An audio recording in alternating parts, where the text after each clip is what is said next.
Welcome, everyone. Today we're doing a cover-to-cover look at some really fascinating ideas about why we put things off, and maybe how we can finally start getting things done. Right. And the core idea that hits you right away is that it's generally not about just being lazy. It's really more about discipline.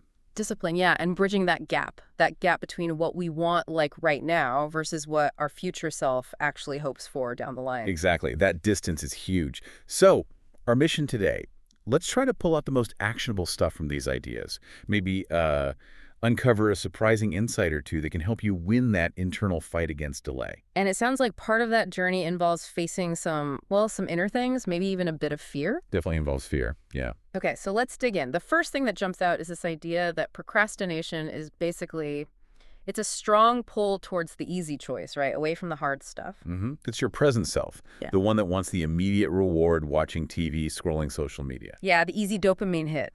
Totally. And that self is always battling your future self, Right. the one who actually cares about the big goals, like, I don't know, saving for that trip or finishing a big project. And what's really striking is how much we seem to discount the value of that future goal, like the further away it seems. Unless it matters now. Right. If the payoff is years away, doing the hard work today just doesn't feel as compelling. Which creates that classic cycle. You plan, you mean well, you promise yourself, and then you just keep pushing it back. Delay, delay, delay. It's a vicious loop.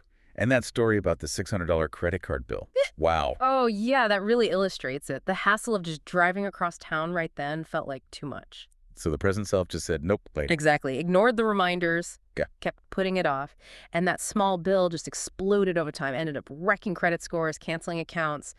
Years later, it's a pretty stark picture of that do it later, play now cost. Which brings us to that question.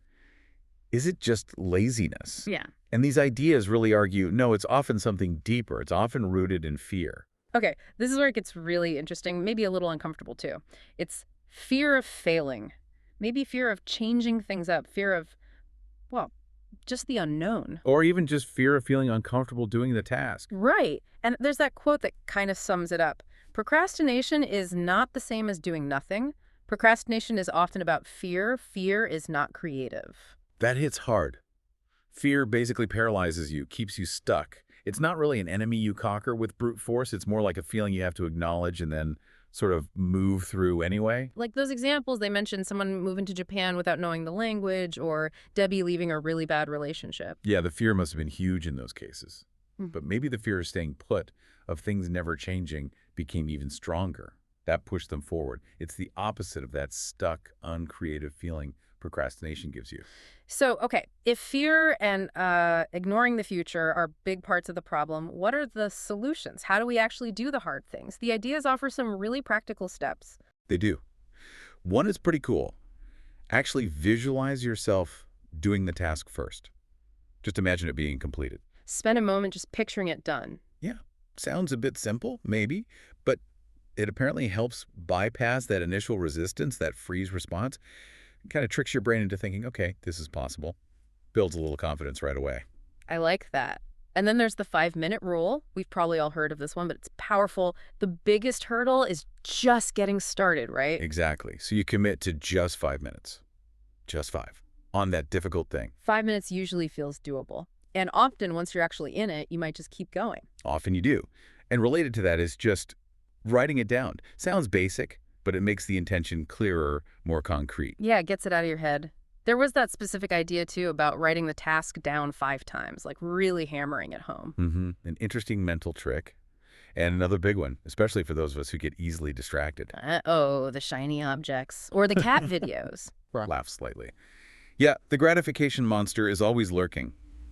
To fight that, the idea is stress prioritizing just one thing, your number one item for the day. Put it on a sticky note, maybe. Focus just on that one thing first. Avoid feeling totally overwhelmed. Exactly. Conquer that one hill before looking at the next. And then there's accountability.